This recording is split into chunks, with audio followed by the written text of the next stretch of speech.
నమస్కారం. అమరావతి రథం ప్రగతి పదం పేరిట ప్రత్యేక చర్చ కార్యక్రమానికి స్వాగతం.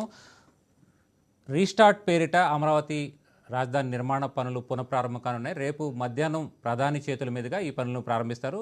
మొత్తం మీద దీనిపై ప్రత్యేక చర్చా కార్యక్రమంలో చర్చలో పాల్గొంటున్నారు పి భాస్కర్రావు గారు, ఏపీ పరిశ్రమ సమాఖ్య అధ్యక్షులు, అలాగే నీలాయపాలెం విజయ్ కుమార్ గారు, ఏపీ జీవ వైవిధ్య మండలి చైర్మన్, అలాగే డాక్టర్ వేమూరు రవికుమార్ గారు, ఏపీ ఎన్ఆర్టీ వ్యవస్థాపకులు, అలాగే పి మల్లికార్జునరావు గారు, సిఏ, నిర్మాణ రంగ నిపుణులు. ముందుగా భాస్కర్రావు గారు, అసలు 57,000 కోట్ల రూపాయల విలువైన అభివృద్ధి పనుల్ని ప్రధానమంత్రి ప్రారంభించబోతున్నారు. అసలు రాజధాని అమరావతి కోసం వస్తున్నటువంటి ప్రధానమంత్రి మోదీ రాష్ట్ర చరిత్రలో ఈ క్షణం ప్రాధాన్యత ఏంటంటారు? ముందుగా నా సహచార ప్యానలిస్టులందరికీ నమస్కారాలు తెలియజేస్తూ, ఇది రాష్ట్రం విడిపోయి వాటికి 10 సంవత్సరాలు దాదాపు అవుతున్న తరుణంలో ప్రజల్లో ఎంతో బాధ, దుగ్ధ అనేది 10 సంవత్సరాల్లో బాగా మనసులో గూడు కట్టుకుపోయి ఉంది. ఎందుకంటే మన రాష్ట్రం విడిపోయినప్పుడు చాలా అన్యాయం జరిగింది, అన్ని రకాలుగా, అన్ని ఆస్పెక్ట్స్లోనూ. మనకి వెల్ డెవలప్డ్ హైదరాబాద్ సిటీ తెలంగాణకి వెళ్ళిపోవటం, అలాగే ఇండస్ట్రియల్లీ డెవలప్డ్ ప్లేసెస్ అన్ని హైదరాబాద్ తెలంగాణకి వెళ్ళిపోవటం, మనం పూర్తిగా అగ్రికల్చరల్ అండ్ ఎలైడ్ యాక్టివిటీస్ మీద డిపెండ్ అయ్యే రాష్ట్రంగా ఉండిపోయాం. ఒక క్యాపిటల్ కూడా లేదు. సో అక్టోబర్ 22, 2015లో మోడీ గారు వచ్చి శంకుస్థాపన చేసి, చంద్రబాబు గారు కూడా స్విఫ్ట్గా బ్రహ్మాండమైన మాస్టర్ ప్లాన్స్ అన్నీ డెవలప్ చేసి, చివరికి అది ఒక ప్రోగ్రెస్లోకి వెళ్ళే టైంలో మనందరికీ తెలిసిందే గత 5 సంవత్సరాల్లో జరిగిన దానికి సంబంధించిన విధ్వంసం కానీ, వ్యవహారం కానీ, ఈ చివరికి 10 సంవత్సరాల టైం పీరియడ్లో ఒక క్యాపిటల్ అని చెప్పుకోవడానికి, ఒక డెవలప్డ్ క్యాపిటల్ అని చెప్పుకోవడానికి లేని పరిస్థితి అయిపోయింది. ఈవేళ మళ్ళీ గవర్నమెంట్ మారిన తర్వాత చాలా స్విఫ్ట్గా చంద్రబాబు గారు మళ్ళీ దీన్ని యాక్టివేట్ చేస్తూ ఒక జంగిల్లాగా తయారైన దాన్ని క్లియరెన్స్ తీసుకుని వచ్చి మళ్ళీ ఇన్వెస్టర్స్లో కాన్ఫిడెన్స్ తీసుకొచ్చి, ప్రజల్లో కూడా కాన్ఫిడెన్స్ తీసుకొచ్చి, ఎందుకంటే మధ్యలో 3 క్యాపిటల్ అనే ఇష్యూ ఒకటి బాగా డ్రామా జరిగింది. దానివల్ల ఏంటంటే ప్రజల్లో కూడా అసలు ఏం జరుగుతుందో ఏమిటనే కాన్ఫిడెన్స్ పోయింది, ఇన్వెస్టర్స్లో కాన్ఫిడెన్స్ పోయింది. ఇదంతా 7-8 నెలల్లో బ్రహ్మాండంగా దాన్ని కాన్ఫిడెన్స్ని రీగెయిన్ చేసి, ఈవేళ కోయలేషన్ గవర్నమెంట్ వలన సెంట్రల్ గవర్నమెంట్ నుంచి కూడా మంచి సపోర్టు, ఒక క్లారిటీ అనేది ప్రజలకు కూడా వచ్చింది. ఈవేళ ఈ క్యాపిటల్ అనేది ముందుకెళ్తుందనే నమ్మకం ప్రజల్లో కలిగింది. ఈవేళ మోడీ గారు రావటం చాలా శుభపరిణామం. దాదాపు 49,000 కోట్ల ప్రాజెక్ట్స్కి ఇందులో కనుక చూస్తే మీరు కోర్ క్యాపిటల్లో, సీట్ క్యాపిటల్ ఏరియాలో ఉన్న ఇంపార్టెంట్ ఆస్పెక్ట్స్ అన్నిటికీ, అది ఒక సెక్రటేరియట్ అవనండి, హైకోర్టు అవనండి, అసెంబ్లీ అవనండి, అలాగే మినిస్టర్స్ క్వార్టర్స్ కానీ, ఐఏఎస్ క్వార్టర్స్ కానీ, ఇవన్నీ కోర్ క్యాపిటల్లో గవర్నమెంట్కి కావాల్సిన మెయిన్ మెషినరీకి సంబంధించిన గవర్నమెంట్ కాంప్లెక్సెస్ కానీ, వీటన్నిటికీ 49,000 కోట్ల శంకుస్థాపనలకే రావటం, ఇందులో చాలా వరకు టెండర్స్గా కూడా తీసుకెళ్ళటం, ఇవన్నీ ఒక 30 నెలల్లో కంప్లీట్ చేయాలనే ప్లాన్ చేయటం. దీంతో ఏంటంటే గట్టి నమ్మకం అనేది ఒకటి ఏర్పడింది, ప్రజల్లో క్యాపిటల్ ఏర్పడుతుందండి. విజయ్ కుమార్ గారు, అంటే ప్రధానమంత్రి ఏ ప్రాజెక్టులకి ప్రారంభోత్సవం చేస్తారో, అలాగే వాటికి ఉన్నటువంటి ఇంపార్టెన్స్ ఏంటంటే?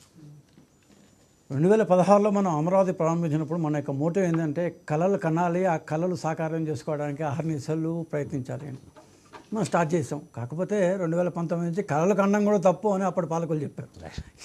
సో మళ్ళా మనం అమరావతి 2.0 స్టార్ట్ చేసేటప్పుడు రేపు దాదాపు 48,000 చిల్లర కోట్లతో దాన్ని ప్రధానమంత్రి రేపు శంకుస్థాపన చేయబోయే దాన్ని బృహత్ పథకాలు ఒకసారి చూస్తే నిజంగా కళలు కండం అనేది చాలా అవసరం. ఆ కళలు సాకారం చేసుకోవడానికి మన ప్రభుత్వం, మన ప్రజలు, మన వాళ్ళు ఎంత కష్టపడుతున్నారు అనేది ఒకసారి చూస్తే, ఫస్ట్గా అమరావతి గవర్నమెంట్ కాంప్లెక్స్, దీంట్లో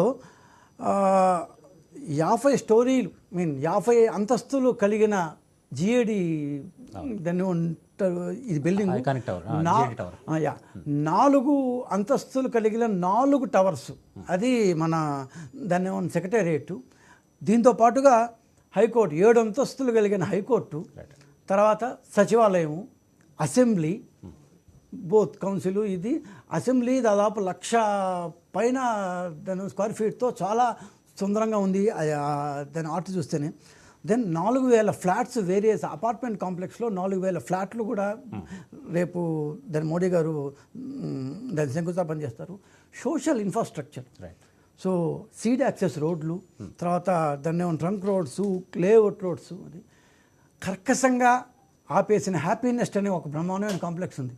దాన్ని మళ్ళీ రేపు ఇంకోసారి స్టార్ట్ చేయబోతున్నారు. చాలామంది పాపం దాన్ని ఒక అర్ధ గంటలోనే దాన్ని స్టాక్ ఎక్స్చేంజ్లో పెట్టి దాన్ని బాన్సుకున్నారు పాపం. ఫైనల్గా ఎన్టీఆర్ స్టాచ్యూ, ఫైనల్గా పెద్ద కొండ మీద దాన్ని ఎన్టీఆర్ స్టాచ్యూ, దాన్ని ఏమంటారు, ఇది వల్లభాయ్ పటేల్ స్టాచ్యూ అంత పెద్ద ఉంటుంది లేదో అని తెలియదు, కానీ బ్రహ్మాండమైన స్టాచ్యూ, మొత్తం మనం తృప్తి తీరా దాని ఎన్టీఆర్ స్టాచ్యూ. ఇది కాకుండా బయట అంటే దాని అమరావతి బయట ఆంధ్రప్రదేశ్లోనే నాగాయలంకలో దాని మిసైల్ ట్రస్టేషన్ సెంటర్లు, ఆ లాంచ్ సెంటరు, తర్వాత వచ్చి దాని ఇండిజినియస్ రాడార్, అంతర్గతంగా మనం దాని రాడార్ల యొక్క తయారీ, ఎలక్ట్రో ఆఫీసర్స్, అప్లయన్సెస్ చాలా ఉన్నాయి దాంట్లో. ఇది కాకుండా వైజాగ్ మధురవాడలో పిఎం ఏక్తా మాల్ అని ఒక పెద్ద దీన్ని ఓపెన్ చేస్తున్నారు.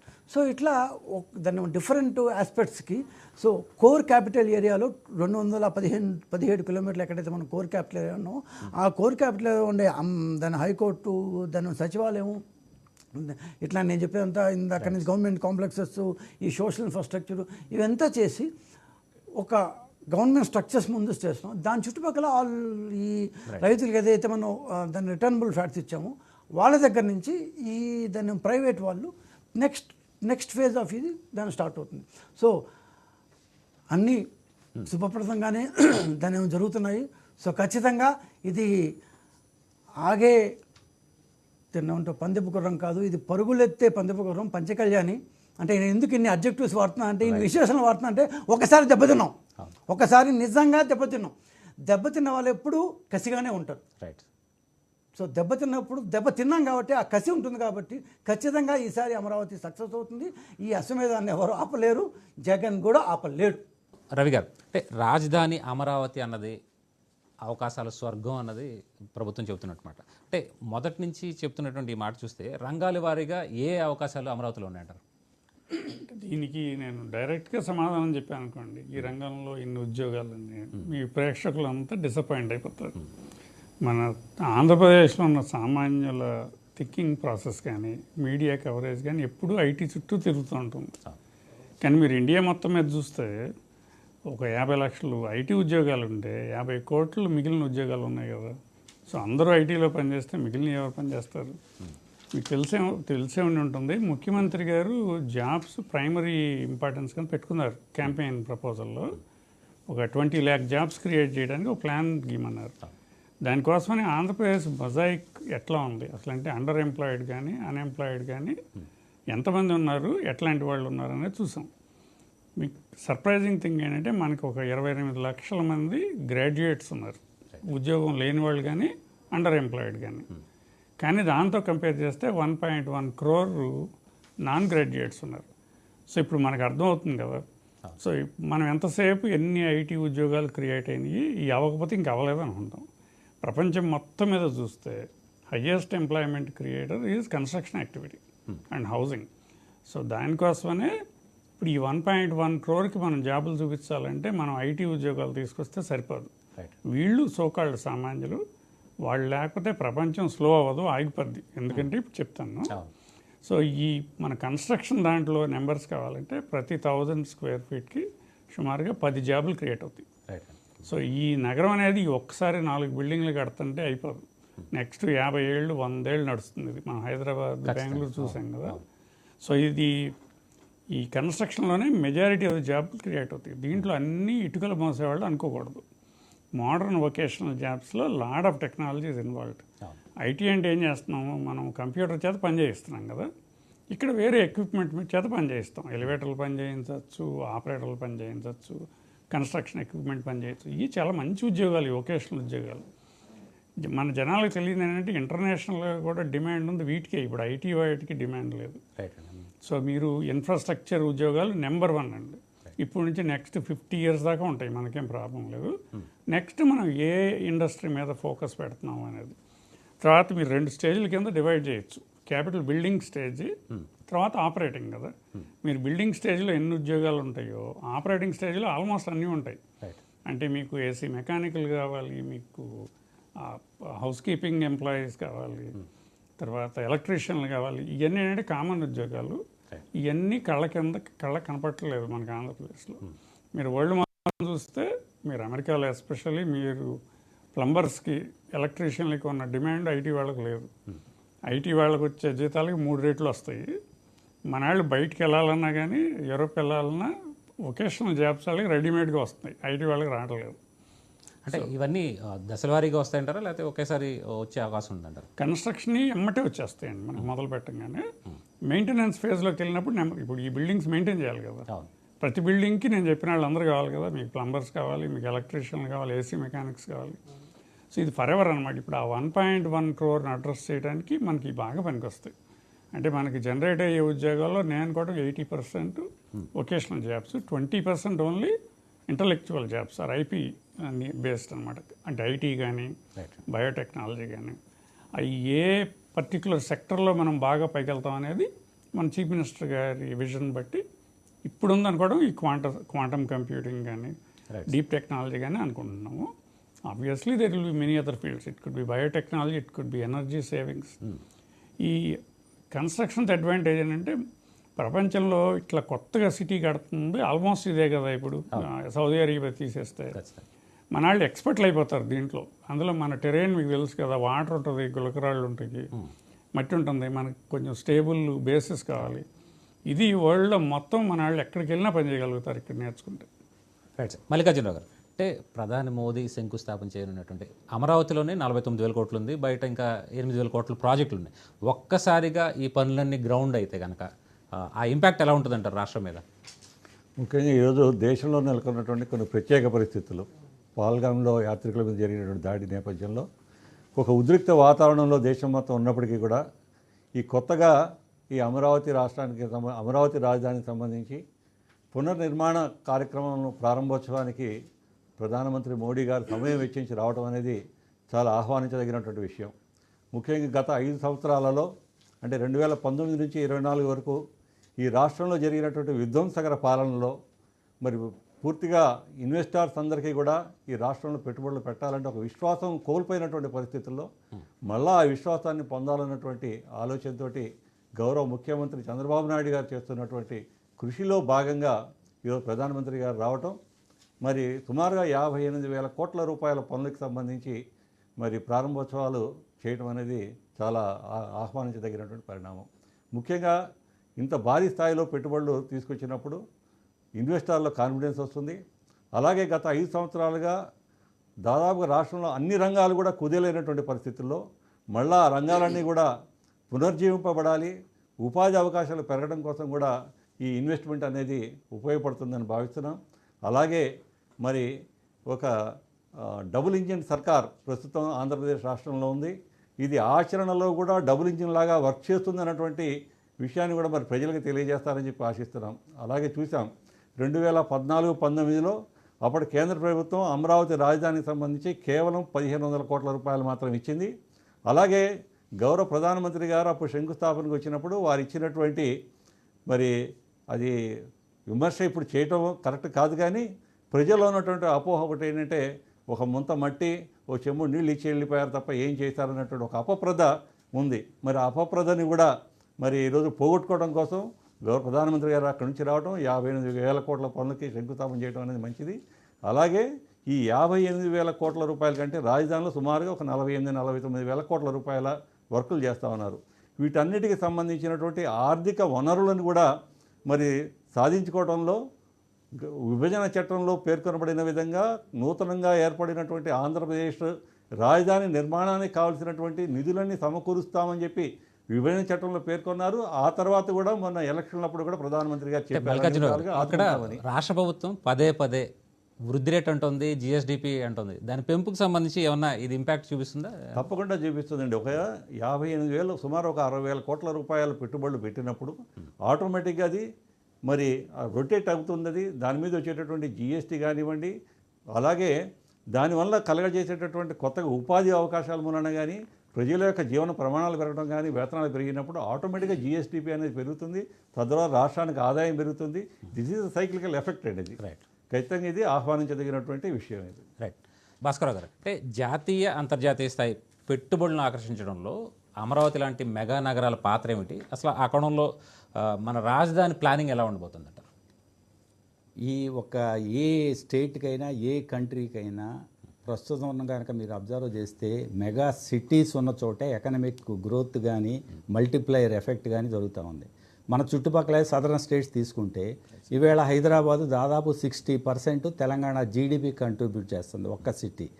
బెంగళూరు అలాగే మోర్ దాన్ 50%, చెన్నై కూడా అదే పరిస్థితి.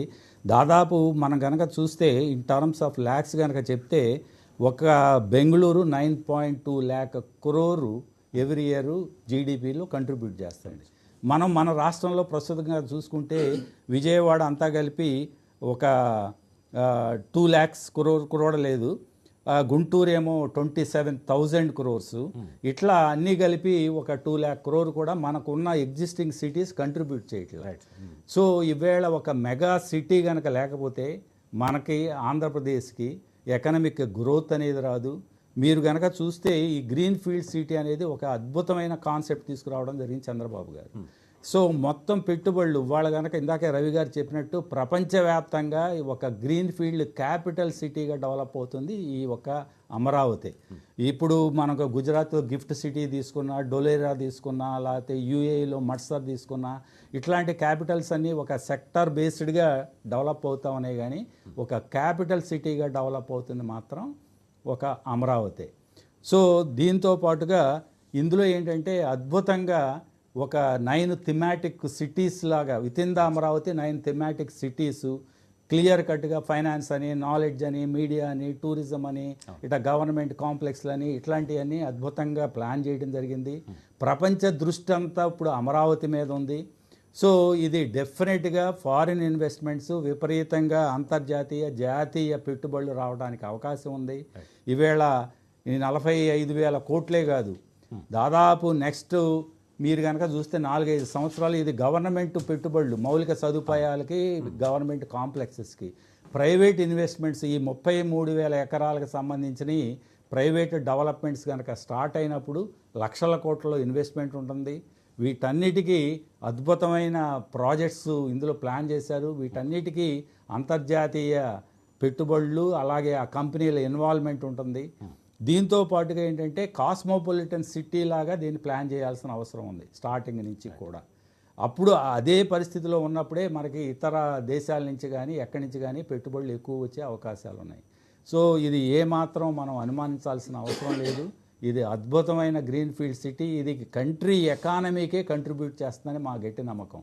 మేము చాలా మాటలు ఎస్టిమేట్ చేసి ఇండస్ట్రీ పరంగా దాదాపు మోడీ గారికి, యూనియన్ గవర్నమెంట్కి చాలా మాటలు చెప్పాం. ఒక గ్రీన్ ఫీల్డ్ సిటీని ఇది గనక మీరు డెవలప్ చేస్తే మన కంట్రీ జీడిపి 5 to 6% గ్రోత్ ఉంది. మన ఈ ఆంధ్రప్రదేశే 0.5 to 0.75% జీడిపికి సెంట్రల్ గవర్నమెంట్కి కంట్రిబ్యూట్ చేసే అవకాశం ఉంది. ఈ ప్రాజెక్ట్ని నెగ్లెక్ట్ చేయకూడదు. ఇది మొత్తం గవర్నమెంట్ ప్రాజెక్టుగా, సెంట్రల్ గవర్నమెంట్ ప్రాజెక్టుగా తీసుకుని దీన్ని ముందుకు తీసుకెళ్లాల్సిన అవసరం ఉంది. మనకి ఈ మెగా సిటీ డెవలప్ అయినప్పుడే మన స్టేట్ ఎకానమీ కూడా ముందుకెళ్లే అవకాశం. అంటే భవిష్యత్తులో అమరావతి నగరమే ఆంధ్రప్రదేశ్ నడుపుతుంది అంటారు. అందులో ఏమాత్రం అనుమానం లేదు.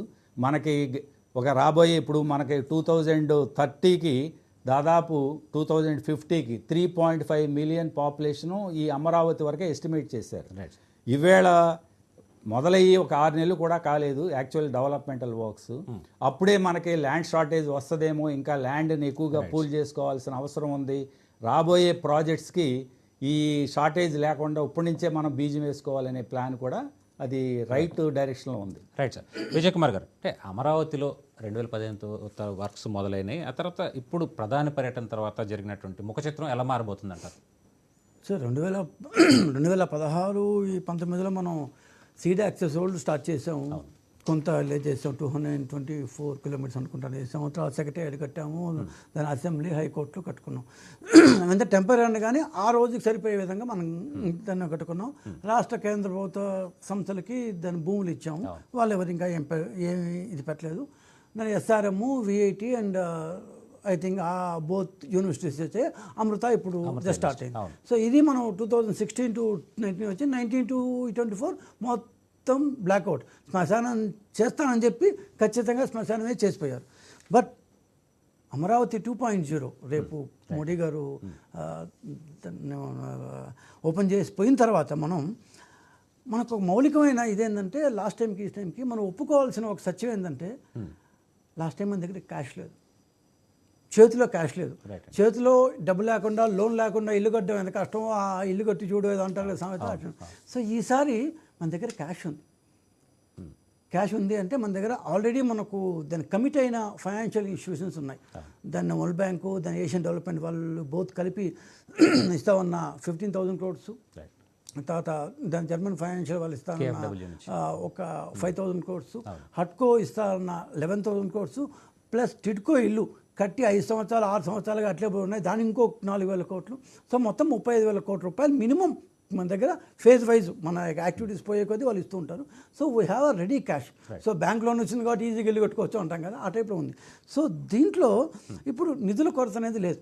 సో నిధుల కొరత లేదు కాబట్టి మొదటి ఫేజ్లో మనం ఎప్పుడైతే మనం ఫస్ట్ అప్పుడు ఊహించుకున్న అమరావతి అంటే ఫోస్టర్స్ వాళ్ళు డ్రా చేసి ఇచ్చిన డ్రాయింగ్స్ ప్రకారం అమరావతి వేసుకుంటే కూడా 7,420 కిలోమీటర్ల దాన్ని పరిధిలో 217 చదరపు కిలోమీటర్ల కోర్ క్యాపిటల్ ఏరియాతో కృష్ణా జిల్లాలోని విజయవాడ, దాని పట్టణం, దాని గుంటూరు జిల్లాలోని కొన్ని ప్రదేశాలు, తాడేపల్లి అని పట్టణం మొత్తం కలిపి ఇది దాన్ని మంగళగిరి అంతా కలిపి ఒక ఎంటైర్ ఒక సిటీగా ఇది రాగల కాలంలో కావచ్చు. ఎలా అవుతుంది అన్నప్పుడు అంటే దీంట్లో ఇప్పుడు నేను ఒక 3 సంస్థలు మాత్రం చెప్పా. ఇది ఇందాక దాన్ని ఏమంటారు యూనివర్సిటీలు. National institute of design already వాళ్ళు కన్స్ట్రక్షన్ స్టార్ట్ చేశారు. నాకు తెలిసి దాన్ని ఉంటారు మళ్ళా ఇంకోటి ఏంటి దాని Purdue and Tokyo Georgia university వాళ్ళు they are going to come. Already ఉన్నది ఏమంటే బిట్స్ అండ్ దాని ఎక్స్ఎల్ఆర్ఐ ఆల్రెడీ 26కి మేము క్లాసెస్ స్టార్ట్ చేస్తామని చెప్తున్నారు. అండ్ బిట్స్ మేము విత్ 2 yearsలో దాన్ని కంప్లీట్ చేస్తూ ఉన్నారు. సో ఇవన్నీ అక్కడ బయట రాబోయే ఇవి. సో ఇప్పుడు ఇందాక మనం మాట్లాడుకున్నప్పుడు గవర్నమెంట్ డబ్బులతో మనం ఎంతవరకు కట్టచ్చు చూసుకున్నాం. సో ఇవన్నీ వస్తుంటే దాని చుట్టుపక్కల దాన్ని అంటే ప్రైవేట్ ఇవన్నీ వస్తాయి. సో ఇవన్నీ వచ్చినప్పుడు 4,000 ఫ్లాట్లు దాదాపు మన దగ్గర కన్స్ట్రక్షన్లో ఉన్నాయి, 80% పూర్తయినాయి. అవి ఇస్తే 4,000 ఫ్లాట్ల కోసం పొద్దున లేవంగానే కాఫీ తాగాలంటే పాల దగ్గర నుంచి మధ్యాహ్నం భోజనం దగ్గర నుంచి ఇంట్లో ఇందాక చెప్పినట్టు ఐ థింక్ దాన్ని రవి గారు చెప్పినట్టు ఎవ్రీథింగ్ మనకు సర్వీస్ సెక్టర్ అనేది ఆటోమేటిక్గా దాని పక్కన చుట్టుపక్కల డెవలప్ అవుతుంది. So this is going to be a mega city. ఏ విధంగా మెగా సిటీ ఉంటుంది అంటే ఇందాక నేను అన్నట్టు కళలు దాన్ని కనాలి. ఆమ్స్టర్డామ్, టోక్యో, సింగపూర్లను దృష్టిలో పెట్టుకొని చెప్తున్నాం మనం. ఒక కాస్మోపాలిటన్ సిటీ అని ఇప్పుడు భాస్కరరావు గారు అన్నారు. ఆ కాస్మోపాలిటన్ సిటీ అంటే ఆరోగ్యం, విజ్ఞానం, ఎలక్ట్రానిక్స్, టూరిజం, న్యాయం, దాన్ని లీగల్ సిటీ, క్రీడలు ప్లస్ ద గవర్నమెంట్ సిటీలా నగరాలుగా 9 సెక్టార్ బేస్ సిటీగా డెవలప్ అయ్యాను. ఒక్కసారి కళ్ళు మూసుకొని ఊహించండి. నేను మళ్ళా చెప్తున్నాను, మనం కళలు కనాలి. కనకపోతే కళల్ని చిదివేశారు. 5 సంవత్సరాల పాటు కళలను చిదివేశారు. మళ్ళా ఆంధ్రప్రదేశ్ ప్రజలు, ఆంధ్రప్రదేశ్ అంటే అమరావతి అంటే ఉద్దేశించి కాదు, ఎంటైర్ 175 కాన్స్టిట్యుయెన్సీల ప్రజలు మన అమరావతి అని ముందుకు రావాలి. ఇవాళ పొద్దున చంద్రబాబు నాయుడు చెప్తున్నారు ఇదేదో when one Hyderabad is running the entire Andhra Pradesh, one Amaravati can also run the entire Andhra Pradesh. ఒక్కసారి కళ్ళు మూసుకొని ఇంత కష్టపడితే మనం ఖచ్చితంగా ఒక అమరావతి ఒక కాస్మోపాలిటన్గా మన ముందుకు వచ్చే అవకాశం అయితే గ్యారంటీగా ఉంది. తేవాలా అవుతా అని ఆంధ్రప్రదేశ్ ప్రజలే కష్టపడాలి, మనం దాని మీద డిసిషన్ తీసుకోవాలి. రవి గారు, అంటే ఒక సామాన్యుడి కోణంలో చూస్తే కనుక రాజధానితో వాళ్ళకి జరిగే మేలేంటి, అలాగే ప్రజలకి అమరావతి నిర్మాణం ద్వారా ఎలాంటి ప్రత్యక్ష పరోక్ష లాభాలు చేరుకుతాయంటారు? అంటే మరి సామాన్యుడు అంటే మీ డెఫినేషన్ ఏంటో నాకు తెలియదండి. నాకు అందరూ సామాన్యుల్లానే కనపడతారు. మన హ్యూమన్ టు ప్రతి వాళ్ళ డిఎన్ఏ అనలైజ్ చేస్తే 99.99% సేమే ఉంటుంది. సో నేను అనుకోవడం మీరు ఎకనామికల్గా కొంచెం వీక్గా ఉన్నాడని సామాన్యులను డిఫైన్ చేశారని అనుకుంటున్నాను. It comes to the same thing, jobs. ఇప్పుడు మనకి ఇండియాకు ఉన్న మెయిన్ ప్రాబ్లం కానీ వరల్డ్లో ఉన్న మెయిన్ ప్రాబ్లం కానీ ఇదే కదా. ఈ క్యాపిటల్ కట్టడం వలన మల్టిపుల్ ఉద్యోగాలు వస్తాయి అనేది మనం ఇంతకుముందు డిస్కస్ చేసుకున్నాం కదా. ఉద్యోగాల సంగతి తీసేస్తే మిగిలిన వాళ్ళు ఏం చేస్తారనేది లాట్ ఆఫ్ బిజినెస్ ఆపర్చునిటీస్ వస్తాయి. మీకు హైదరాబాద్ చూసినా కానీ ఉన్న ప్రతి ఒక్క ఎంప్లాయీకి పక్కన 7 ఇండైరెక్ట్ జాబ్స్ వస్తాయంట. ఏంటి, వాళ్ళకి పాలు పోసే వాళ్ళైతే, వాళ్ళకి ఫుడ్ వండి పెట్టే వాళ్ళైతే, వాళ్ళకి క్లీన్ చేసే వాళ్ళైతే, so Amaravati is not going to be any different. మీరు ఫర్ ఎగ్జాంపుల్ మనం ప్రతిపక్షంలో ఉన్నప్పుడు మేము ఈ ఆటో డ్రైవర్లని, ఫ్రూట్ స్టాల్ అమ్మాయిల్ని వాళ్ళందరినీ ఇంటర్వ్యూలు చేసాం ఎలక్షన్కి ఒక 1 year ముందు సుమారు. వాళ్ళందరూ అంటే ఇంతకుముందు క్యాపిటల్ ఉన్నప్పుడు యాక్టివిటీ వలన యావరేజ్న ఒక ఆటో డ్రైవర్ 8 ఎక్కితే రాత్రి 8 ఇంటికి వచ్చేవాడంట. ఈ ఫ్రూట్ల అమ్మాయికి రోజంతా బిజినెస్ ఉండేదంట. ఇప్పుడు అడిగాం అమ్మాయిని, మరి ఇప్పుడు ఎట్లా ఉంది అని. అమ్మాయి అంటది, మా హస్బెండ్కి ఇప్పుడు ఉద్యోగం లేదు, ఆ ఇన్కమ్ లేకపోగా మెయిన్ ప్రాబ్లం ఇంట్లో కూర్చొని రోజంతా మందు తాగుతున్నాడు, ఇది ఒక పెద్ద ప్రాబ్లం అయిపోయింది నాకు. మాకేమో బిజినెస్ బాగా తగ్గిపోయింది, అందుకని మాకు ఇది ఎంత boils down to economic activity అండి. మనకు తెలుసు కదా, ప్రతి ఉద్యోగానికి ఇండైరెక్ట్గా బోల్డ్ అంత ఎకానమీ స్టిమ్యులేట్ అవుతుంది. కామన్గా వాడి ఉద్యోగానికి 7 times వస్తుంటుంది. సో దీనివల్ల ఎక్కువ బెనిఫిట్ అయ్యేది సామాన్యులే. మనం ఇందాక డిస్కస్ చేసుకున్నట్టు ఈ వొకేషనల్ జాబ్స్ కానీ, ఈ చిన్న చిన్న బిజినెస్ మెన్ కానీ, they are the ones that are going to get the maximum benefit from the building of the capital. చాలామందికి కొంచెం ఈ అపోహలు ఉంటాయి, ఈ బిల్డర్స్కే డబ్బులు వస్తాయి మాకేం వస్తుంది అని. కానీ నిజంగా బాగుపడేది కామన్ మ్యాన్. ఇది తీసేసారు అనుకోండి, యాక్సెస్ టు సర్వీసెస్. ఇప్పుడు మనం మంచి స్కూల్ కావాలంటే హైదరాబాద్ వెళ్ళాల్సి వస్తుంది, మంచి హాస్పిటల్ కావాలంటే హైదరాబాద్ వెళ్ళాల్సి వస్తుంది, అసలు ఇంటర్నేషనల్ ట్రావెల్కైనా అక్కడికి వెళ్ళాల్సి వస్తుంది కదా, ఎక్కడికైనా. అవన్నీ మనకే అందుబాటులోకి వస్తాయి. అన్నిటికంటే చివరిది అంత పెద్ద ఇంపార్టెంట్గా జనం గుర్తించకపోవచ్చు, ఐడెంటిటీ అండి. మేము బయట వరల్డ్లో ట్రావెల్ చేస్తుంటాం కదా, ఎక్కడి నుంచి అంటే మేము వెళ్ళిన మొదట్లో ముంబై, కలకటా అని అడిగేవాళ్ళు, ఇప్పుడు హైదరాబాద్ దాకా వచ్చారు. మనం అమరావతి అంటే ఎవరికి తెలియని కూడా తెలియదు, మనం హైదరాబాద్ దగ్గర అని చెప్పాలి. It's a matter of pride. Yes, that is also a significant factor. ఖచ్చితంగా. మల్లికార్జునరావు గారు, అంటే అమరావతి అభివృద్ధి రాష్ట్రంలోని ఇతర ప్రాంతాల సమగ్ర అభివృద్ధికి ఎలా దోహదపడుతుందంటారు? వాస్తవానికి ముఖ్యంగా నిర్మాణ రంగానికి ఎలాంటి మేలు కలిగిస్తుంది? గత 5 సంవత్సరాల్లో అమరావతి రాజధానిగా ప్రకటించిన తర్వాత సుమారు 1,00,000 కోట్ల రూపాయల పెట్టుబడితోటి లేదా వ్యయంతో అమరావతి రాజధాని నిర్మాణం జరుగుతుందన్నటువంటి విషయాన్ని ప్రకటించిన తర్వాత రాష్ట్రంలో ఉన్నటువంటి నిధులన్నింటినీ కూడా అమరావతి ప్రాంతానికి తరలించుతున్నారు. దీనివలన వెనుకబడినటువంటి ప్రాంతాలను కానీ రాష్ట్రంలో మిగిలిన ప్రాంతాలకు కూడా వాటి వనరులను కూడా ఇటే డైవర్ట్ చేస్తున్నారన్నటువంటి ఒక అపప్రదం ఉంది. కానీ వాస్తవంగా అమరావతి రాజధానిగా పరిపూర్ణంగా రూపొందించిన తర్వాత అక్కడ వచ్చేటటువంటి ఫలాల్ని రాష్ట్రంలో ఉన్నటువంటి మిగిలిన అన్ని జిల్లాలని కూడా వాటిని పంచబడుతుంది. ఏ విధంగా పంచబడతారు అని అంటే, ఉదాహరణ చూస్తే వెనకబడినటువంటి జిల్లాలో పరిశ్రమలు కనుక ఏమైనా స్థాపిస్తే ఆ పరిశ్రమలకు ఇవ్వాల్సినటువంటి రాయితీలు ఎక్కడి నుంచి ఇస్తాము? రాష్ట్రానికి కొనుగోలేటటువంటి ఆదాయం నుంచే ఆ పరిశ్రమలకు మనం సబ్సిడీలు కానీ ఏమైనా ఇస్తాం. అలాగే మరి నీటికి సంబంధించి సాగునీటి ప్రాజెక్టులు కూడా ఏమైనా ఉన్నాయంటే వెనకబడినటువంటి ప్రాంతాల్లో సాగునీరు వారికి కల్పించడం కోసం చేపట్టబోయేటటువంటి ప్రాజెక్టులకు కావాల్సినటువంటి పెట్టుబడి అంతా కూడా ఎక్కడి నుంచి వస్తుంది? రాష్ట్రానికి వచ్చేటటువంటి ఆదాయమే. అంటే అమరావతి ప్రాంతంలో రాజధానిగా రూపొందిన తర్వాత అక్కడ వచ్చేటటువంటి ఫలాలన్నింటినీ కూడా రాష్ట్రం మొత్తం కూడా వివిధ రూపాల్లో పంచడం జరుగుతుంది. అలాగే అక్కడ వనగూరేటటువంటి మరి ఉపాధి అవకాశాలని రాష్ట్రంలో ఉన్నటువంటి అన్ని ప్రాంతాల ప్రజలు కూడా స్వచ్ఛందంగా వచ్చి అక్కడ పనిచేసుకునేటటువంటి అవకాశం ఉంటుంది. ఇది అన్ని జిల్లాలకి సమంగా పంచబడుతుంది. అట్లాగే మరి సుమారుగా 50,000 కోట్ల రూపాయలతోటి ఈరోజు అక్కడ పనులు ప్రారంభిస్తూ ఉన్నారు అని అంటే నిర్మాణ రంగానికి మంచి ఊతం ఇచ్చినట్టే. ఇది ఈరోజు కన్స్ట్రక్షన్ సెక్టార్కి సంబంధించి దాని మీద ఆధారపడినటువంటి పరిశ్రమలు దాదాపుగా 270 నుంచి 280 వరకు కూడా ఇండస్ట్రీస్ పరోక్షంగా వాటి మీద ఆధారపడి ఉంటాయి. అట్లాగే 50,000 కోట్ల రూపాయలు నిర్మాణ రంగంలో పెట్టుబడులు పెడుతున్నారు అని అంటే సుమారుగా 40% అక్కడ లేబర్ మీద పెట్టాల్సినటువంటి అవసరం ఉంటుంది. అంటే దాదాపు 20,000 కోట్ల రూపాయలు అక్కడ పనిచేసేటటువంటి వర్కర్స్కి వేతనాల రూపంలో ఇవ్వడం జరుగుతుంది. అంటే మరి వారి యొక్క జీవన ప్రమాణాలు పెరుగుతాయి, ఉపాధి అవకాశాలు పెరుగుతాయి. అట్లాగే స్థానికంగా ఉన్నటువంటి నిర్మాణ రంగంలో ఉన్నటువంటి వాళ్ళకి ప్రత్యక్షంగా డైరెక్ట్గా అక్కడ ఏమి బెనిఫిట్ ఉండకపోవచ్చు. కారణం ఏంటంటే ఆ కాంట్రాక్టులన్నీ కూడా బాంబేలోనో బెంగళూరులోనో ఉన్నటువంటి బడా కాంట్రాక్టులకి ఇస్తారు తప్ప ఇక్కడ స్థానికంగా ఉన్నటువంటి బిల్డర్స్కి ఎవరికి కూడా లేదు. కాకపోతే ప్రభుత్వానికి విన్నవించేది ఏంటంటే హ్యాపీనెస్ట్ లాంటి ప్రాజెక్టులైనా కానీ సరే అటువంటి ప్రభుత్వం చేపట్టకుండా స్థానికంగా నిర్మాణ రంగంలో ఉన్నటువంటి బిల్డర్స్కి అవి ఇస్తే వాళ్ళకు కూడా ఈ అమరావతి ప్రాంతంలో మేము కూడా పాలు పంచుకున్నాం అన్నటువంటి ఒక భావం వాళ్ళల్లో వచ్చేటటువంటి అవకాశం ఉంది. దాన్ని కూడా ప్రభుత్వం పాజిటివ్గా ఆలోచించాలని చెప్పి నిర్మాణ రంగం వైపు నుంచి మేము విజ్ఞప్తి చేస్తా ఉన్నాం. రైట్. భాస్కరరావు గారు, అంటే అమరావతి ప్రాంతం రాష్ట్రంలో అన్ని ప్రాంతాలకు కూడా సమదూరం ఉండడం వల్ల ఈ పరిపాలనమైనటువంటి అంశాలతో పాటు మిగిలిన అడ్వాంటేజ్ ఏంటి, వ్యూహాత్మకంగా ఎలాంటి లాభాలు కలుగుతాయంట?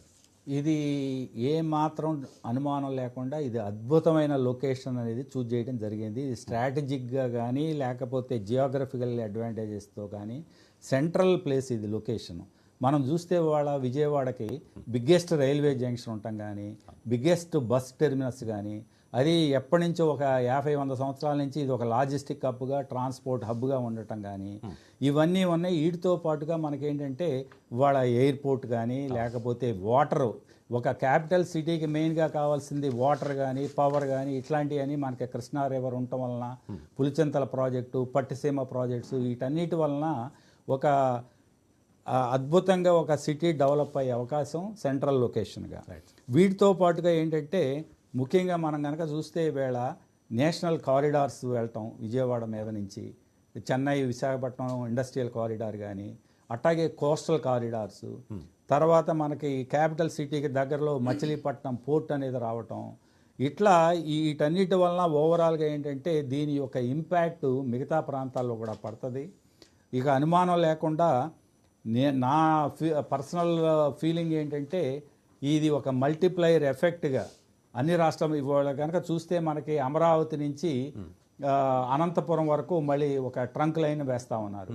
అట్లాగే అమరావతి నుంచి హైదరాబాద్కి మళ్ళీ రోడ్ ఎక్స్పాన్షన్, కొత్తది గ్రీన్ ఫీల్డ్ రోడ్ హైవే ఒకటి కనెక్ట్ చేయాలని చెప్పి ఇట్లా ఇటు నుంచి మచిలీపట్నం ఇవన్నీ కూడా మళ్ళీ పోర్టు వలన ఎక్స్పాన్షన్ చేయటం, ఇట్లా రకరకాల మౌలిక సదుపాయాలు అన్ని ప్రాంతాలకే విస్తరిస్తూ వెళ్తాయి.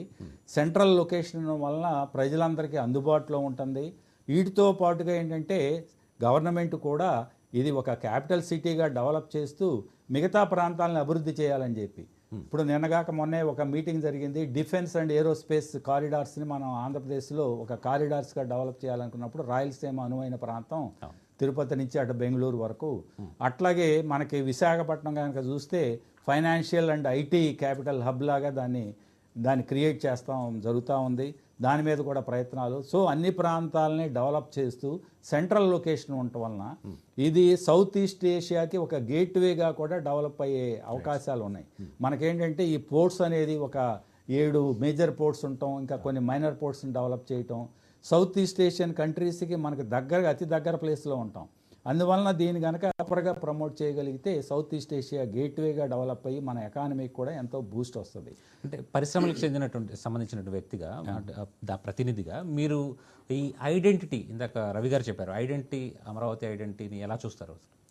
అమరావతి ఐడెంటిటీలో సాఫ్ట్ ఇండస్ట్రీస్ ఎక్కువగా, అంటే నాన్ పొల్యూషన్ బేసిస్ అనేది ఫస్ట్ నుంచి కాన్సెప్ట్ ఉంది. అందువల్లనే మీరు చూస్తే ఐటీ కానీ, మీడియా కానీ, ఎంటర్టైన్మెంట్ కానీ, లేకపోతే టూరిజం కానీ, ఫైనాన్స్ కానీ, ఇప్పుడు లా సిటీ అన్నప్పుడు ఒక హైకోర్టు ఇవే కాదు, దానికి సంబంధించిన మొత్తం ఎంటైర్ ఇంటిగ్రేటెడ్ వేలో ఆ జస్టిస్ సిటీ అనేది డెవలప్మెంట్ జరుగుతుంది. సో అది అందులో ఎడ్యుకేషన్ ఉంటుంది, లేకపోతే ఆర్బిట్రరీ సంబంధించిన అవన్నీ కూడా ఇన్స్టిట్యూషన్స్ వస్తాయి. సో ఓవరాల్గా కనుక చూస్తే కంప్లీట్గా soft based industries, non pollution based industries అని డెవలప్ అవుతాయని, దీనికి పెరిఫరల్గా ఈ కన్స్ట్రక్షన్ యాక్టివిటీ అన్నప్పుడు ఇందాక మనం అనుకున్నట్టుగా దాదాపు ఒక 40-50 సెక్టార్స్ దీని మీద డిపెండ్ అయి ఉంటాయి. వీటన్నిటికీ సిటీ డెవలప్మెంట్కి మళ్ళీ సాఫ్ట్ బేస్డే కాకుండా అవన్నీ కన్స్ట్రక్షన్కి సంబంధించిన ఇండస్ట్రీస్ అన్నీ కూడా చుట్టుపక్కల డెవలప్ అయ్యి ఒక అద్భుతంగా మనకి ఇంకొక బెస్ట్ అడ్వాంటేజ్ ఏంటంటే నేషనల్ వాటర్ వేస్ 4ని మనకి ఎప్పుడో శాంక్షన్ చేశారు, కాకినాడ టు పాండిచ్చేరి. అన్ఫార్చునేట్గా అది కూడా ఒక 4-5 సంవత్సరాల నుంచి స్టాండ్ స్టిల్లో ఉంది. కానీ ఇప్పుడు ప్రస్తుతం ఈ కృష్ణానది నుంచి మన విజయవాడ నుంచి జగ్గయ్యపేట వరకు డెవలప్ చేస్తే కన్స్ట్రక్షన్ మెటీరియల్ అంతా ఈ నేషనల్ వాటర్ వేస్ 4 ద్వారా, ఆ రివర్ ద్వారా తీసుకొస్తే బోడంత కాస్ట్ ఆఫ్ ప్రొడక్షన్ తగ్గుద్ది, కన్స్ట్రక్షన్ తగ్గుతుంది అని చెప్పి ఆ ప్రయత్నాలు కూడా జరుగుతూ ఉన్నాయి. మనకి శాండ్ కానీ, మిగతా మెటీరియల్స్ కానీ, అవన్నీ కూడా సిమెంట్ కానీ అవన్నీ జగ్గయ్యపేట నుంచి క్యాపిటల్ సిటీ వరకు ఆ రకంగా తీసుకురావచ్చు. సో ఓవరాల్గా ఏంటంటే ఈ సెంట్రల్ లొకేషన్ ఉండటం వలన ఈ హైవేస్ కానీ ఇవి కానీ ఈజీగా ఇంటిగ్రేట్ చేయడానికి, మిగతా ప్రాంతాలన్నింటినీ ఇందులోకి మిళితం చేయడానికి చాలా ఈజీగా ఉంటుంది. ఇది ఒక అద్భుతమైన లొకేషన్, అందులో డౌట్ ఏంది. విజయ్ కుమార్ గారు, అమరావతి మెగా సిటీని ముందుకు తీసుకెళ్తూనే మూడు ప్రాంతాల్లో కూడా అభివృద్ధిని వికేంద్రీకరించడంలో రాష్ట్ర ప్రభుత్వం ముఖ్యమంత్రి ఎట్లాంటి జాగ్రత్తలు తీసుకున్నారంటారు? సార్ ఈ విషయం స్పష్టంగా చెప్పాలి. ఎందుకంటే మనం మనం అమరావతి లాంటి ఒక మెగా సిటీ మనం స్టార్ట్ చేస్తున్నప్పుడు ఇతర ప్రాంతాల్లో దీని గురించి రాంగ్ మెసేజ్ పోకూడదు. It's nice question. ఎందుకంటే మొత్తం అమరావతికి పెట్టేస్తున్నాము అంటూ మన వైసీపీ సోదరులు కావచ్చు, అట్లాంటి వాళ్ళు కావచ్చు అప్పుడప్పుడు ఉంటారు. ఇది శుద్ధ అబద్ధం, శుద్ధ తప్పు. ఎందుకంటే అమరావతి అనేది మొత్తం ఆంధ్రప్రదేశ్ దాని అభివృద్ధిలో ఒక పార్శ్వం. అది 20 కావచ్చు, దాని 30% కావచ్చు, ఎంతనా కావచ్చు, ఒక పార్సల్ మాత్రమే. మూడు ప్రాంతాలు అంటే రాయలసీమ కావచ్చు, దాని ఉత్తర కోస్తా కావచ్చు, దాని కోస్టలాంధ్ర కావచ్చు. రాయలసీమలో సోలార్ని మనం పెద్ద ఎత్తున స్టార్ట్ చేసినాం. సీడ్ క్యాపిటల్గా దాని కర్నూలు మనం చాలా ఇదిగా స్టార్ట్ చేస్తున్నాం. మ్యానుఫ్యాక్చరింగ్ సెక్టర్ అంటే దాని కర్నూలు కావచ్చు, దాని కడప కావచ్చు, లాస్ట్ బడ్జెట్లో దాదాపు 5,500 కోట్ల రూపాయలకు పైగా అది ఇండస్ట్రియల్ నోట్స్ కోసం ఇచ్చారు. So Rayalaseema is going to become a big manufacturing hub in the coming days. So ఆ యొక్క ప్లస్ దాని ఇది శ్రీ సిటీలో ఉన్న ఉద్యోగాలు బహుశా ఎక్కడా లేవు ఈ దీంట్లో. సో రాయలసీమ చాలా పెద్ద మ్యానుఫ్యాక్చరింగ్ జోన్ కాబోతోంది. అందుకని రాయలసీమను మనం ఏమంటారు శీతకరణం ఇట్లాంటి మాటలు మాట్లాడే వాళ్ళు కేవలం అది రాజకీయ దుగ్ధ తప్ప ఇంకా వేరేది కానే కాదు. సో పొరపాటును కూడా ఎవ్వరూ అట్లాంటి మాట మనం నమ్మకూడదు. ఎందుకంటే రాయలసీమలో ఈ 2-3 సంవత్సరాలు వచ్చేంత పెట్టుబడి మిగతా ఎక్కడ రాలేదు.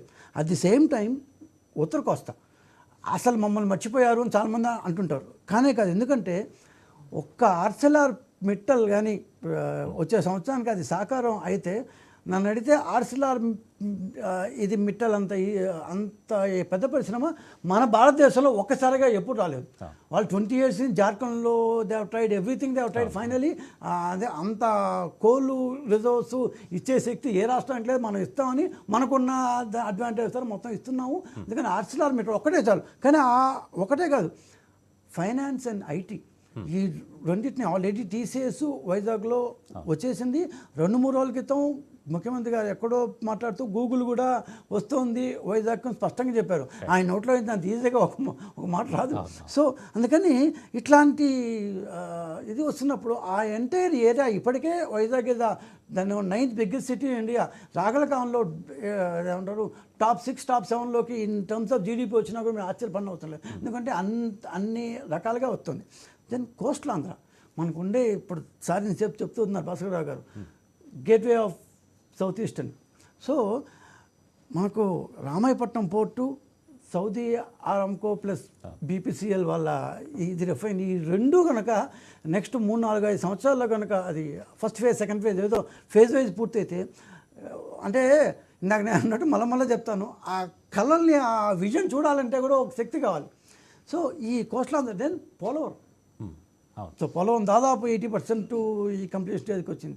సో ఇవన్నీ దెన్ రైల్వేస్ మన దాని జోన్ ఇవన్నీ వస్తున్నాయి. దెన్ రోడ్వేస్ ఇవన్నీ. సో ఇవంతా ఎంటైర్ ఆంధ్రప్రదేశ్ మొత్తం స్ప్రెడ్ అయింది. దాదాపు మన పాత 13 జిల్లాలు మొత్తం స్ప్రెడ్ అయింది.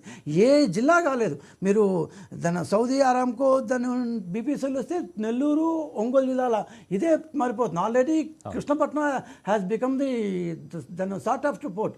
అండ్ తిరుపతి ఏమంటారు సీ సిటీ, దాన్ని ఏమంటారు ఇట్ ఇస్ దాని సెల్ఫ్ సస్టైన్ సిటీ. అది ఇంకా ఇందాక అన్నాడు కర్నూలు అండ్ దాని కడప. ఇట్లా ప్రతి ఏ ఒక్క జిల్లా తీసుకోండి ఎక్కడ అని బందర్ పోర్టు 5 సంవత్సరాలు గాడిలు కాశారు వీళ్ళు. సో రాగానే స్టార్ట్ అవుతుంది. సో ఎక్కడ తీసుకున్నా కూడా మీరు ఏ 13 జిల్లాలో ఏ జిల్లా చెప్పినా దాంట్లో దాన్ని ఏమంటారు దాన్ని ప్రపోజల్ కావచ్చు, లేకపోతే వస్తువులు కావచ్చు, ఒక పెద్ద ఇది కనపడుతుంది మాకు. సో అభివృద్ధి అనేది it is spreading, it is దాన్ని స్ప్రెడ్ అవుట్. సో ఏ విషయమైన సందేహాలు అవసరం లేదు. ఆంధ్రప్రదేశ్లో అభివృద్ధి మొత్తం ఎక్కడా కేంద్రీకృతం కావటం లేదు. It is spread out. ప్రతి ఒక్కరికి 13 జిల్లాలోని ప్రతి ఒక్కరికి 175 కాన్స్టిట్యున్సీల ప్రతి ఒక్కరికి. సార్ అమరావతి అనేది లేకుండానే మనం 2,50,000 కోట్ల రూపాయలు ఉన్నాం. ఒక్కసారి అమరావతి వస్తే మన యొక్క జీడిపి ఎక్కడ పోతుంది ఊహించుకోండి. ఆ యొక్క దీంతో పోతాం. ఇవాళ ఉన్న చదువుకోవాలి అనుకుంటే మనం ఇంత కష్టపడాల్సిన అవసరం లేదు. అంటే ఇందాక రవి గారు అడిగిన ప్రశ్న చెప్పిన మాటే, అంటే 5 ఏళ్ల పాటు మన ఐడెంటిటీ లేకుండా పోయింది. దేశ విదేశాల్లో కావచ్చు, పొరుగు రాష్ట్రాల్లో కూడా, కనీసం పొరుగు రాష్ట్రాల్లో కూడా మనం రాజధాని ఏదో చెప్పుకోలేకపోయాం. అట్లాంటి పరిస్థితి ఇప్పుడు అమరావతి ఐడెంటిటీని మీరు ఎట్లా చూస్తారు? సార్ ఇందాక నేను ఒక మాట చెప్పాను, మనం అమరావతిని ఏ దీంట్లో పోస్తున్నాం అంటే ఆమ్స్టర్డామ్ ఇది సింగపూర్ ఆ లెవెల్లో ఒక కాస్మోపాలిటన్ సిటీ కావాలంటారు. మామూలుగా ఓ చిన్న ఇది కట్టుకోవాలంటే ఏముంది, ఇప్పటికే ఉన్నాయి మనకు, దాన్నే ఒక క్యాపిటల్ ఉంటే ఇంక బాధే లేదు. సో 2,50,000 బడ్జెట్ ఈ రోజు ఉంటే మనం నిజంగా మనం ఇవన్నీ మాట్లాడుకునేది రాగల 10-15 ఏళ్ళలో కనుక సాకారం అయితే imagine the financial power of Andhra Pradesh. Right. So అప్పుడు వస్తుంది, ఓహో యో కమ్ ఫ్రమ్ ఆంధ్రప్రదేశ్, యో కమ్ ఫ్రమ్ అమరావతి అనే లెవెల్కి కళలు కందాం, సాకారం చేసుకుందాం. Right sir. రవి గారు, అంటే ఇక్కడ అమరావతి అనే కాదు, ఏ రాష్ట్రమైనా తీసుకుంటే రాజధాని పైన ఎక్కువ ఫోకస్ పడడానికి కారణం ఏంటి అసలు? వాస్తవానికి దానివల్ల రాష్ట్రంలోని ఇతర ప్రాంతాలకు కూడా ఎట్లాంటి ప్రయోజనాలు చేకూరే అవకాశం ఉందంటారు? అమరావతి మీద స్పెషల్ ఫోకస్ పెడుతున్నాం అనేది మోస్ట్లీ మన మీడియా క్రియేషన్ ఉంది. దాన్నే ప్రజలు కూడా ఫాలో అవుతూ ఉన్నారు. మేము పోయిన గవర్నమెంట్లో కూడా చూసాం కదా, 2015 to 19 మధ్యలో విజయ్ కుమార్ గారు చెప్పినట్టు అప్పుడు కియా ఎక్కడికి వెళ్ళింది, అనంతపూర్కి వెళ్ళింది కదా, బ్రాండెక్స్ ఎక్కడికి వెళ్ళింది, వైజాగ్కి వెళ్ళింది, గమేసా ఎక్కడికి వెళ్ళింది, నెల్లూరుకి వెళ్ళింది. ఇంకా అమరావతిలో వచ్చింది ఏంటి క్యాపిటల్ తప్పితే నాకైతే ఏం కనపడలేదు. All India Indian institute of management ఎక్కడికి వెళ్ళింది, వైజాగ్కి వెళ్ళింది. మన ఐఐటి ఎక్కడికి వెళ్ళింది, తిరుపతి వెళ్ళింది. ఎలక్ట్రానిక్ క్లస్టర్ ఎక్కడికి వెళ్ళింది, తిరుపతి వెళ్ళింది. ఐటీ అంతా వైజాగ్ వెళ్ళింది. సో అమరావతికి వచ్చింది ఏంటి క్యాపిటల్ తప్పితే. అది కొంత అపోహ. నేను చీఫ్ మినిస్టర్ గారితో మాట్లాడుతూ ఉంటాను కదా, ఆయన ఆలోచన విధానం అయితే అట్లా ఉండదు. ఫార్చునేట్లీ ఇది it's a mega experiment. It's a green field city. Almost first time in the world that they are building it from the scratch. And it is self sufficient in terms of water కానీ food కానీ. అందుకని it is attracting lot of attention all over the world, not now even during the last time. So ఎందుకు capital develop చేయాలంటే మీరు wherever there is ecosystem, that is where you try to develop the things that are relevant. మనం వైజాగ్లో IT ఎందుకు తీసుకెళ్తున్నాము, మనకు వద్దని కాదు కదా. ఆల్రెడీ ఎకో సిస్టమ్ ఉంది, మంచి కాలేజీలు ఉన్నాయి, ఫ్యూ కంపెనీస్ ఆల్రెడీ ఉన్నాయి. కొత్త కంపెనీకి దే ఫీల్ మోర్ కంఫర్టబుల్. ఇప్పుడు మన ఐటీ మినిస్టర్ గారు ఎప్పుడైనా ఐటీ కంపెనీ రాగానే వైజాగ్ వస్తున్నారా అని అడుగుతారు. ఇప్పుడు ఎలక్ట్రానిక్స్ మరి తిరుపతి ఎందుకు తీసుకెళ్తున్నాం, because we already have an eco system. ఇప్పుడు క్యాపిటల్ మన ఎయిర్పోర్ట్ పక్కనే పార్క్ కట్టారు కదా, వాళ్ళ కన్వీనియంట్ ఎక్స్పోర్ట్స్ కానీ దేనికి కానీ. అట్లా they are giving relevant importance to all of them. Aqua ఎక్కడ డెవలప్ చేసాం, అంత గోదావరిలోనే కదా, తీసుకొచ్చి అమరావతిలో పెడుతున్నాం. So Amaravati is more for administrative convenience. Bhaskar garu చెప్పినట్టు స్టేట్ మధ్యలో ఉంది, అందరికీ యాక్సెసిబుల్గా ఉంటుంది. People feel more comfortable. It's already connected. ఏంటి మన రైల్వేస్ కానీ బస్సెస్ కానీ అన్నీ. So naturally this is the ideal location. అందుకని ఇది పిక్ చేసుకున్నారు. సో ఇది తీసేస్తే మిగిలిన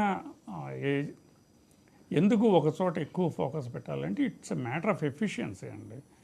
ఇప్పుడు మీరు బోయింగ్ చూసుకున్నా కానీ ప్రపంచం మొత్తం మీద నుంచి 500 పార్ట్లు తయారై వస్తాయి. కానీ సిఐటీలోనే అన్ని డెప్యూటీ టుగెదర్ కదా, అన్ని సిఐటీలో తయారు చేయాలంటే వాళ్ళకి ఎఫిషియన్సీ రాదు. మనకైనా అంతే, మన స్టేట్ మొత్తం బాగుపడుతుంది. Different kinds of value addition. మీరు అమరావతికి కావాల్సిన ఫుడ్ ఎక్స్పోర్ట్స్ ఇవన్నీ ఇక్కడ పెంచలేం కదా, బయట నుంచి రావాల్సిందే కదా. So it's the same thing అనమాట. Value addition happens in multiple places. దీనికి ఇది కన్వీనియంట్గా ఉందని అడ్మినిస్ట్రేటివ్ పర్పసెస్ కోసం ఇక్కడ పెట్టుకున్నారు. ఇది తీసేస్తే ఇందాక డిస్కస్ చేసుకున్నాం కదా, ఒక ఏరియాని ఎందుకు కొంచెం ముందుకు జరపాలి అంటే ఈ వరల్డ్ క్లాస్ ఫెసిలిటీస్. మనం మళ్ళీ పద్దాక హైదరాబాద్ వెళ్ళటం, పద్దాక ఢిల్లీ వెళ్ళటం, హెల్త్ కేర్ కానీ ఎడ్యుకేషన్ కానీ ఆ అవసరాలన్నీ తీరిపోతాయి మనం ఇది కనుక డెవలప్ అయితే ప్రాపర్గా. But again it's going to take many years before we get that. అంటే అమరావతిని సంపద సృష్టి కేంద్రంగా మారుస్తామని చెప్పి ప్రభుత్వం చెబుతూ ఉంది. సో అట్లా ఫోకస్ పెరిగిందని అనుకోవచ్చా? కరెక్ట్ అండి. ఇది సెల్ఫ్ సఫిషియెంట్ సిటీ లాగా డిజైన్ చేశారు కదా. వరల్డ్ మొత్తం మీద ఇంత ఏరియా ప్రజలకు ఇబ్బంది రాకుండా తీసుకోవడం probably this is the first such experiment at this scale. చిన్నవి చేశారు ఇంతకుముందు. సో ఇదేంటంటే యాక్చువల్గా స్టేట్ ట్రెజరీ మీద ఏమీ భారం కూడా పట్టలేదు కదా. The land was all free and ఇచ్చిన వాళ్ళంతా హ్యాపీగా ఉన్నారు కదా, వాళ్ళ రేట్లు పెరిగినాయని. So this is a new experiment. It is creating lot of wealth by itself. ఇప్పుడు వెల్త్ క్రియేషన్ అంటే ఏముందండి, ప్రపంచంలో ఉన్న గూడ్స్ అండ్ సర్వీసెస్ అన్నీ కదా, it's only in the perception. So ఇప్పుడు జనం అమరావతిలో ఏదో జరిగిపోతుంది అనుకుంటే there is going to be wealth creation like a stock market. ఇప్పుడు స్టాక్ వాల్యూ కంపెనీ వాల్యూ అంతే ఉంటుంది కదా, కానీ స్టాక్ మార్కెట్లో పైకి వెళ్తుంది కిందకి వెళ్తుంది based on perception. Unfortunately it is attracting lot of attention for various reasons and most of them are good. Right. Mallikarjuna garu, అంటే కేంద్రం అమరావతిని రాజధానిగా గుర్తించి గెజెట్ జారీకి ఎలాంటి చర్యలు తీసుకుపోతుంది, అలాగే ప్రధానమంత్రి రాకతోటి రానున్న రోజుల్లో ఆల్అవుట్ కూడా తీరిపోతుంది అనుకోవచ్చా? ముఖ్యంగా పునర్విభజన చట్టంలో మొట్టమొదటి 10 సంవత్సరాలు హైదరాబాద్ ఉమ్మడి రాష్ట్రంగా ఉంటుంది. ఆ తర్వాత అది తెలంగాణకి రాజధానిగా ఉంటుందని చెప్పి చట్టంలో చెప్పడం జరిగింది. అలాగే గతంలో 19 నుంచి 24 మధ్యలో ఒకసారి ఈ జియోలాజికల్ సర్వే వాళ్ళకి సంబంధించి వాళ్ళ మ్యాప్ రూపకల్పనలో అమరావతినే రాజధానిగా దాంట్లో మ్యాప్లో కూడా చూపించడం జరిగింది. రాష్ట్రంలో స్వతంత్రం వచ్చిన తర్వాత అనేక కొత్త రాష్ట్రాలు ఏర్పడినాయి, కానీ ఏ రాష్ట్రానికి సంబంధించి ఒక పర్టికులర్ ప్రాంతం రాజధానిగా అని చెప్పి ఎక్కడ గెజిట్లో కానీ చట్టంలో కానీ ఎక్కడ రూపొందించబడలేదు. కానీ ఆంధ్రప్రదేశ్ తెలంగాణ నుంచి ఆంధ్రప్రదేశ్ని తెలంగాణ విడిపడిన తర్వాత కొన్ని ప్రత్యేక పరిస్థితుల్లో ఒక పునర్విభజన చట్టం ద్వారా హైదరాబాద్ను ఉమ్మడి రాజధానిగా చెప్పడం జరిగింది. మరి గతంలో 2019-24 మధ్యలో ఉన్నటువంటి ప్రభుత్వం మరి అమరావతి రాజధానిగా ఎక్కడా కూడా పేర్కొనలేదు కాబట్టి దాన్ని నాశనం చేసేటటువంటి కుట్ర లేపుతూ 3 రాజధానుల ప్రకటనలు చేసి ప్రజల్లో ఒక గందరగోళ పరిస్థితులను తీసుకొచ్చినటువంటి ప్రత్యేక పరిస్థితుల దృష్ట్యా భవిష్యత్తులో మళ్ళా అటువంటి పరిణామాలు ఎదురు కాకూడదనేటువంటి ఉద్దేశంతో ఒక ప్రత్యేక పరిస్థితుల్లో మళ్ళా పునర్విభజన చట్టాన్ని సవరించి అమరావతిని రాజధానిగా ప్రకటించాలని చెప్పేసి ఒక డిమాండ్ స్థానికంగా ఉన్నటువంటి భూములు ఇచ్చినటువంటి రైతులందరూ కోరుకుంటున్నారు. అట్లాగే ఈ ప్రాంతంలో పెట్టుబడులు పెట్టేటటువంటి ఇన్వెస్టర్స్ కూడా అదే కోరుకుంటున్నారు. దానికి సంబంధించి గౌరవ ముఖ్యమంత్రి గారు ప్రధానమంత్రి గారితో చర్చించినట్టుగా ఉంది. మరి రేపు ప్రధానమంత్రి గారు ఈ ప్రారంభోత్సవానికి వచ్చినప్పుడు దాని మీద కూడా ఒక స్పష్టమైనటువంటి ప్రకటన చేస్తారని చెప్పి ప్రజలు ఆశిస్తూ ఉన్నారు. విజయ్ కుమార్ గారు, మీరేం చెప్తారు? ఈ చట్టబద్ధత విషయం గురించి కొంత ఆందోళన వ్యక్తం అవుతుంది ప్రతి ఒక్కరు.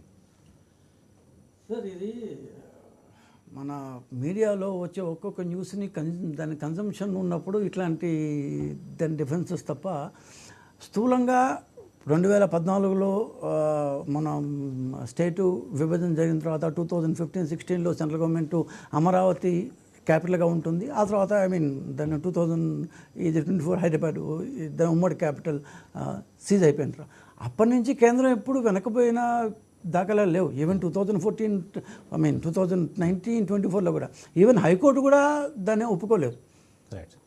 సో అమరావతి 2016లో మనం ఏ రోజు నుంచి అయితే క్యాపిటల్ అన్నామో ఈ రోజుకి అదే ఉంది. దాంట్లో ఏ రకమైన మార్పులు జరగలేదు. ఏమంటారు, ఎవరు కానీ కేంద్ర ప్రభుత్వం కానీ రాష్ట్ర ప్రభుత్వం కానీ ఏమంటారు 2019-24లో రాష్ట్ర ప్రభుత్వం ట్రై చేసినా కూడా చాలా రకాలుగా ట్రై చేసినా కూడా హైకోర్టు కొట్టేసింది. అండ్ ఆ తర్వాత వాళ్ళు సుప్రీంకోర్టు దాన్ని తీసుకోలేదు. సో అమరావతి 2016లో మనం స్టార్ట్ చేసిన శుభముహూర్తం అలాగే కంటిన్యూ అవుతుంది. Amaravati is going to be the capital. నేను ఇందాక అన్నట్టు ఈ పంచకళ్యాణిని ఆపలేరు, ఆపడానికి ప్రయత్నాలు ప్రతి ఒక్కటి చేస్తారు. దాని అశ్వమేధం ఎందుకు పెడతారు, నా యొక్క ధనం ఉంటారు, ఈ గుర్రాన్ని నువ్వు ఆపరా వీలైతేనా మేము అట్టే చెప్పాము. ఆంధ్రప్రదేశ్ ప్రజలు ప్రయత్నం అయితే చేశారు కానీ ఫెయిల్యూర్ అయ్యారు. సో ఇప్పుడు కూడా ఆ పంచకళ్యాణి అట్లే ముందుకు పోతుంది. Amaravati is going to B A capital of Andhra Pradesh. మనం అందరం ముసళ్ళు అయిపోయి మన అబ్బాయిలు మన అమ్మాయిలు ఇట్లాంటి చర్చల్లో కూడా అప్పుడెప్పుడు చెప్పుకుంటారు. ఒక 30-40 years బ్యాక్ ఇట్లాంటి ఉంటారు దాని ప్రయత్నాలు జరిగాయి అమరావతిని స్టాప్ చేయడానికి చెప్పుకుంటారు. సో దాన్ని మన వాళ్ళకు కూడా మనం ఇట్లాంటి స్టోరీలు హ్యాపీగా చెప్పచ్చు. ఏమండి ఇట్లా ఈ పర్టికులర్ అమరావతిని క్యాపిటల్ కాకుండా చాలామంది అడ్డుకున్నారు కానీ ఏం చేయలేకపోయారు. చూడి వాళ్ళు ఎంత బాగుందో. రైట్. అంటే భాస్కర్ గారు, అంటే అంతిమంగా క్లుప్తంగా అమరావతి రీస్టార్ట్ 2.0 గురించి మీరేం చెప్తారు?